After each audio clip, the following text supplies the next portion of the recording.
नमस्कार, दिव्यांग news special channel में आप सभी का बहुत-बहुत स्वागत है।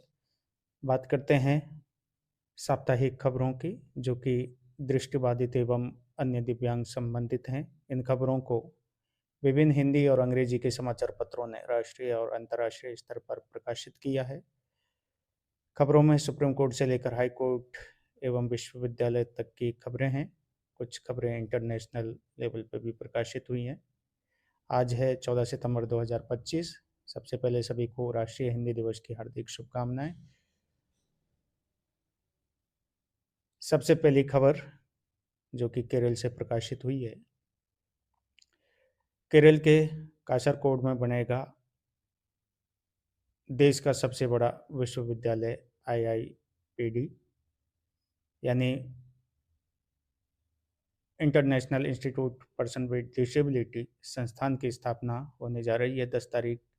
10 सितंबर 2025 को इसकी नींव रखी गई है। 20 एकड़ में ये विश्वविद्यालय स्थापित होगा। इसका मॉडल तिरुवनंतपुरम डीएसी पर आधारित होगा। क्या कुछ पाठ्यक्रम इसमें चलेगा तो उसकी भी बात करता हूँ।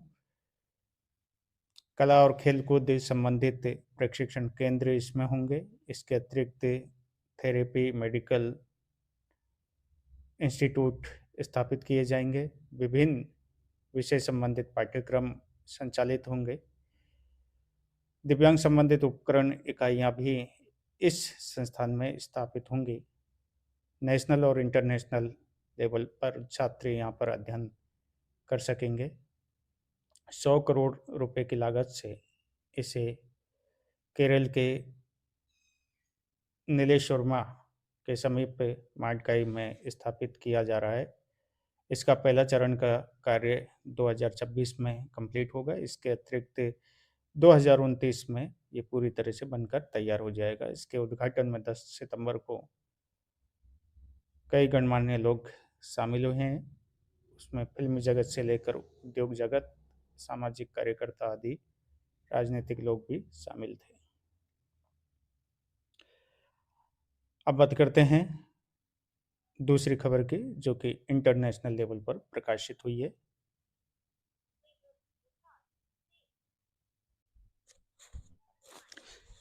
दूसरी खबर की भी बात कर लेते हैं। ये खबर इंटरनेशनल लेवल पर प्रकाशित हुई है।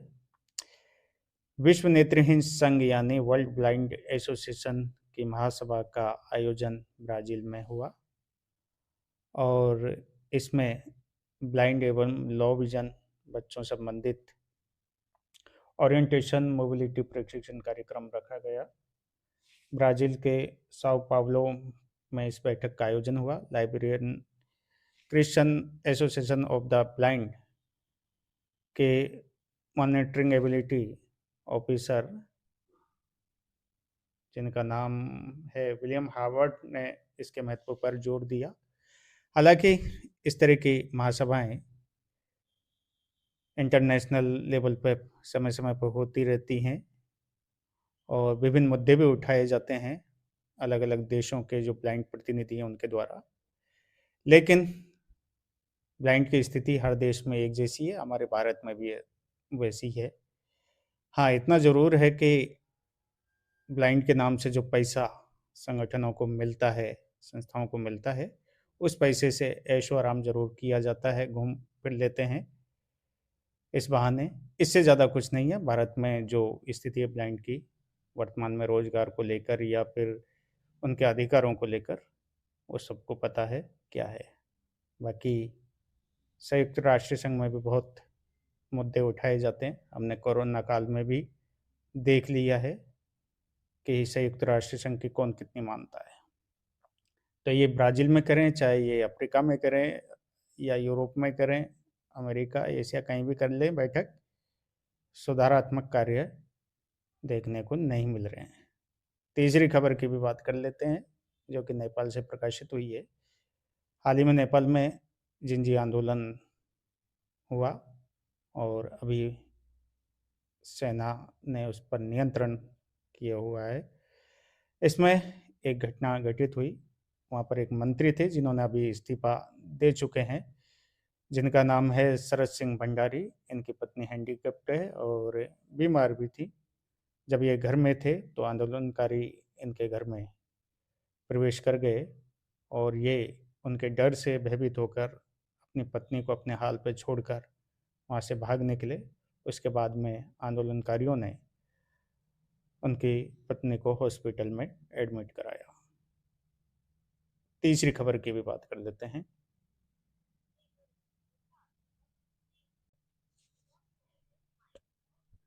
अगली खबर सुप्रीम कोर्ट संबंधित है और इसे विभिन्न अंग्रेजी समाचार पत्रों ने प्रकाशित किया है।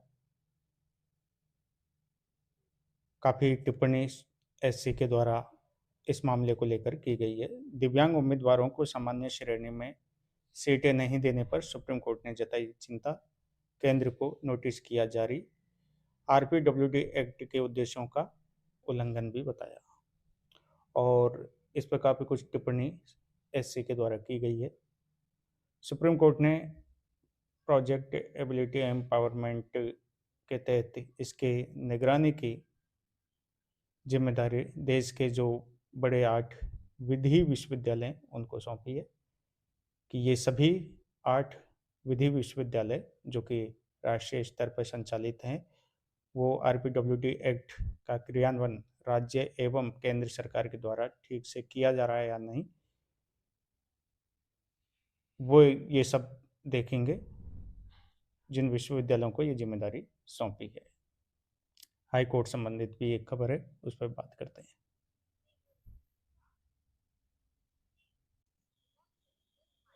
पांचवी खबर दिल्ली से प्रकाशित हुई है। दिल्ली हाई कोर्ट ने दृष्टिबाधित उम्मीदवारों के लिए कंपाउंड मेडिकल परीक्षा में 1% सीटें आरक्षित करने वाली याचिका पर यूपीएससी एवं केंद्र सरकार से मांगा पक्ष। मामला सीटों को लेकर है और इस पूरे मामले की जो सुनवाई दिल्ली हाई कोर्ट के मुख्य न्यायाधीश डीके उपाध्याय और न्यायमूर्ति तुषार राव की खंडपीठ ने की। खबर में आरपीडब्ल्यूडी एक्ट के सेक्शन 34(1)(a) का भी उल्लेख किया गया, जिसमें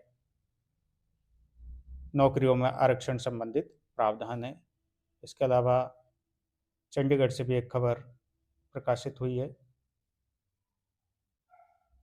पीजीआई जो कि एक प्रसिद्ध मेडिकल कॉलेज है, उस पर दिव्यांगजन आयोग की तरफ से 10,000 का जुर्माना लगाया गया है। हालांकि मैं पहली बार सुन रहा हूँ कि किसी दिव्यांगजन आयोग ने किसी संस्था पर इस तरह का जुर्माना लगाया है। और पूरा मामला था जीएस संधू, जो कि सलाहकार के रूप में वहाँ पर काम करते हैं। उनकी शिकायतें विकलांग कर्मचारी संघ की तरफ से की गई थी। मामला था पदोन्नति में देरी और दूसरे भी मामले थे और इन्हीं को लेकर दिव्यांगजन आयोग में इनकी शिकायतें थी। संबंधित संस्थाओं को इनको हटाने के लिए कहा, लेकिन उन्होंने आयोग के जो नोटिस है उसको इग्नोर किया। उसके बाद में आयोग ने 10,000 का जुर्माना इस मेडिकल कॉलेज पर लगाया है।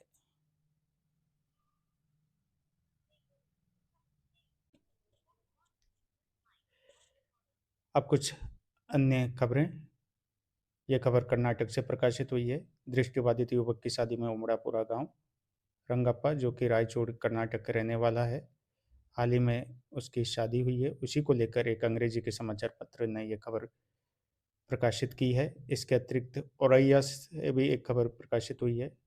औरैया की रहने वाली रीता, जो कि बाय बर्थ ब्लाइंड है, कुछ समय पहले उसके पति का निधन हुआ। 5 साल का एक बेटा है। पड़ोसी ने दवाई दिलाने के बहाने उसके साथ ठगी की है। फर्जी तरीके से खाली कागजों पर उसके अंगूठे लगवाए और ज़मीन अपने नाम कर ली। महिला को जब इस विषय में पता चला तो उसने पहले तहसील में शिकायत की और उसके बाद में पुलिस में शिकायत की। अब पूरे मामले की पुलिस जांच कर रही है। इसके अलावा हिमाचल बिलासपुर से भी खबर प्रकाशित हुए। बिलासपुर बरवा के रहने वाले 2 भाई अश्विनी गुप्ता और राजकुमार गुप्ता, जो कि दोनों किराना स्टोर चलाते हैं, इंडियन ऑयल कॉरपोरेशन ने हौसले की उड़ान पुरस्कार देने का फैसला किया है। 28 तारीख को इन दोनों भाइयों को इनकी मेहनत और इनके हौसले को देखते हुए हौसले की उड़ान पुरस्कार से सम्मानित किया जाएगा। इसके अलावा श्रुति लेखक गाइडलाइन को लेकर भी खबर प्रकाशित हुई, जिसके विषय में मैं पूर्व में चर्चा कर चुका। आज के लिए इतना ही, मिलते हैं फिर अन्य जानकारी और खबरों के साथ। अब आप चैनल को लाइक वीडियो को लाइक कर सकते हैं, चैनल को सब्सक्राइब कर सकते हैं, शेयर कर सकते हैं। Thank you.